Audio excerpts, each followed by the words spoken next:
Welcome to the Plume and Page. Today's story is 20,000 Leagues Under the Sea by Jules Verne. Chapter 42. The Devilfish. For several days the Nautilus kept off from the American coast. Evidently it did not wish to risk the tides of the Gulf of Mexico or of the Sea of the Antilles. April 16th, we sighted Martinique and Guadeloupe from a distance of about 30 miles. I saw their tall peaks for an instant. The Canadian, who counted on carrying out his projects in the Gulf, by either landing or hailing one of the numerous boats that coast from one island to another, was quite disheartened.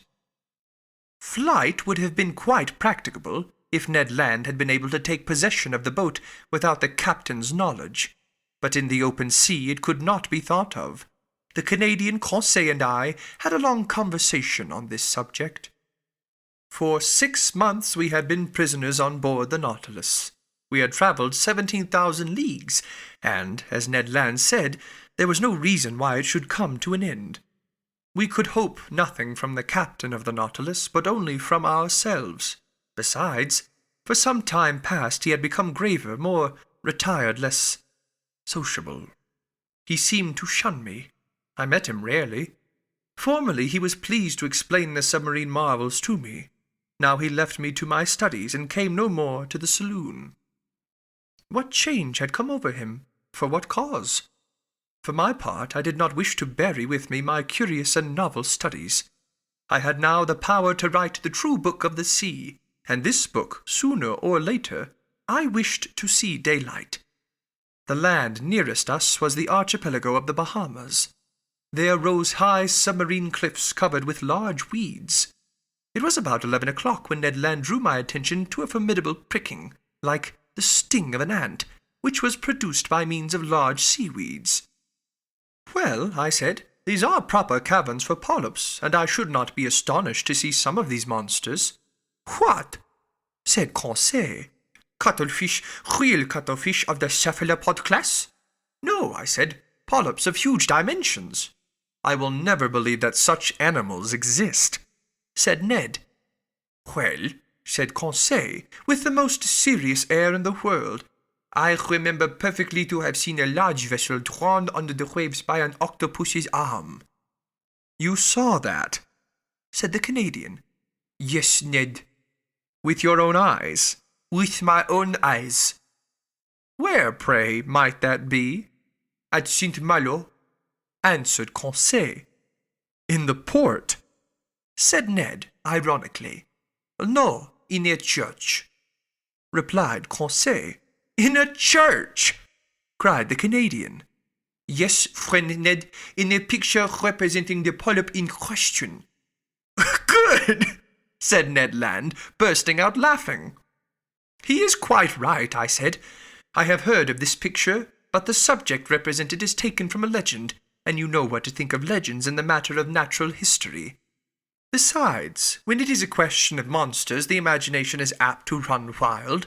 Not only is it supposed that these polyps can draw down vessels, but a certain Olaus Magnus speaks of an octopus a mile long that is more like an island than an animal. It is also said that the Bishop of Nidrus was building an altar on an immense rock. Mass finished, the rock began to walk, and returned to the sea. The rock was a polyp. Another bishop, Pontoppidan, speaks also of a polyp on which a regiment of cavalry could maneuver. Lastly, the ancient naturalists speak of monsters whose mouths were like gulfs, and which were too large to pass through the Straits of Gibraltar. "But how much is true of these stories?" asked Conseil.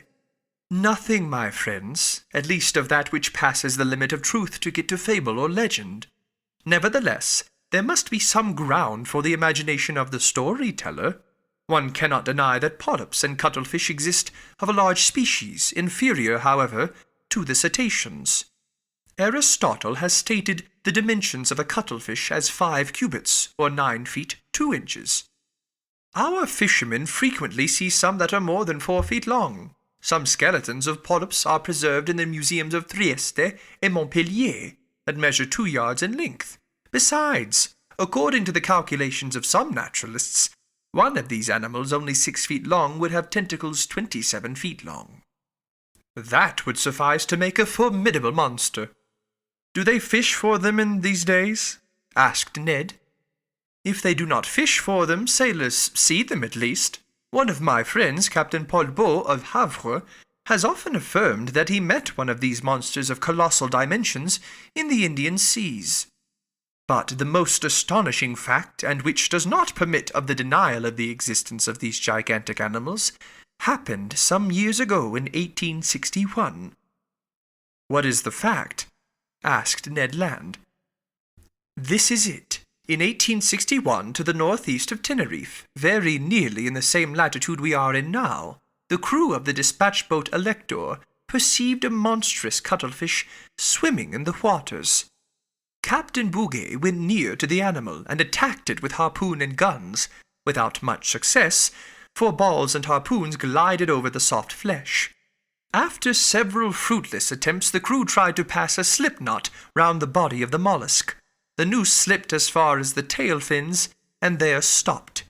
They tried then to haul it on board, but its weight was so considerable that the tightness of the cord separated the tail from the body, and, deprived of this ornament, he disappeared under the water. Indeed, is that a fact? An indisputable fact, my good Ned. They proposed to name this polyp Bouguer's cuttlefish. What length was it? Asked the Canadian. Did it not measure about 6 yards? Said Conseil, who, posted at the window, was examining again the irregular windings of the cliff. Precisely, I replied. Its head, rejoined Conseil. Was it not crowned with 8 tentacles that beat the water like a nest of serpents? Precisely. Had not its eyes placed at the back of its head considerable development? Yes, Conseil. And was not its mouth like a parrot's beak? Exactly, Conseil. Very well. No offence to master, he replied quietly. If this is not Bouguer's cuttlefish, it is at least one of its brothers. I looked at Conseil. Ned Land hurried to the window. What a horrible beast! He cried. I looked in my turn and could not repress a gesture of disgust. Before my eyes was a horrible monster worthy to figure in the legends of the marvelous. It was an immense cuttlefish, being 8 yards long. It swam crossways in the direction of the Nautilus with great speed, watching us with its enormous staring green eyes, its 8 arms, or rather feet, fixed to its head, that have given the name of cephalopod to these animals, were twice as long as its body, and were twisted like the Fury's hair. One could see the 250 air holes on the inner side of the tentacles. The monster's mouth, a horned beak like a parrot's, opened and shut vertically. Its tongue, a horned substance, furnished with several rows of pointed teeth, came out quivering from this veritable pair of shears. What a freak of nature, a bird's beak on a mollusk! Its spindle-like body formed a fleshy mass that might weigh 4,000 to 5,000 pounds. The varying colour, changing with great rapidity, according to the irritation of the animal, passed successively from livid grey to reddish-brown. What irritated this mollusk? No doubt the presence of the Nautilus, more formidable than itself, and on which its suckers or its jaws had no hold. Yet, what monsters these polyps are! What vitality the Creator has given them! What vigour in their movements! And they possess 3 hearts! Chance had brought us in presence of this cuttlefish, and I did not wish to lose the opportunity of carefully studying this specimen of cephalopods. I overcame the horror that inspired me, and, taking a pencil, began to draw it. Perhaps this is the same which the Elector saw, said Conseil.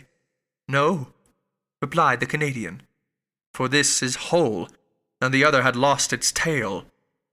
That is no reason, I replied. The arms and tails of these animals are reformed by renewal, and in 7 years the tail of Bouguer's cuttlefish has no doubt had time to grow. By this time other polyps appeared at the port light. I counted 7. They formed a procession after the Nautilus, and I heard their beaks gnashing against the iron hull. I continued my work. These monsters kept in the water with such precision that they seemed immovable. Suddenly the Nautilus stopped. A shock made it tremble in every plate. "Have we struck anything?" I asked. "In any case," replied the Canadian, "we shall be free, for we are floating." The Nautilus was floating, no doubt, but it did not move. A minute passed. Captain Nemo, followed by his lieutenant, entered the drawing-room. I had not seen him for some time. He seemed dull. Without noticing or speaking to us, he went to the panel, looked at the polyps, and said something to his lieutenant. The latter went out. Soon the panels were shut, the ceiling was lighted. I went towards the captain. "A curious collection of polyps," I said. "Yes, indeed, Mr. Naturalist," he replied. "And we are going to fight them, man to beast." I looked at him. I thought I had not heard aright. "Man to beast?" I repeated. "Yes, sir. The screw is stopped. I think that the horny jaws of one of the cuttlefish is entangled in the blades. That is what prevents our moving." "What are you going to do?" "Rise to the surface and slaughter the vermin." "A difficult enterprise." "Yes, indeed. The electric bullets are powerless against the soft flesh, where they do not find resistance enough to go off. But we shall attack them with the hatchet." "And the harpoon, sir?" said the Canadian, "if you do not refuse my help." "I will accept it, Master Land." "We will follow you," I said, and following Captain Nemo, we went towards the central staircase. There, about 10 men with boarding hatchets were ready for the attack. Conseil and I took 2 hatchets. Ned Land seized a harpoon. The Nautilus had then risen to the surface. One of the sailors, posted on the top ladder step, unscrewed the bolts of the panels. But hardly were the screws loosed when the panel rose with great violence, evidently drawn by the suckers of a polyp's arm. Immediately one of these arms slid like a serpent down the opening, and 20 others were above. With one blow of the axe, Captain Nemo cut this formidable tentacle that slid wriggling down the ladder. Just as we were pressing one on the other to reach the platform, 2 other arms lashing the air came down on the seaman placed before Captain Nemo and lifted him up with irresistible power. Captain Nemo uttered a cry and rushed out. We hurried after him. What a scene! The unhappy man, seized by the tentacle and fixed to the suckers, was balanced in the air at the caprice of this enormous trunk. He rattled in his throat. He was stifled. He cried, "Help! Help!" These words, spoken in French, startled me. I had a fellow countryman on board, perhaps several.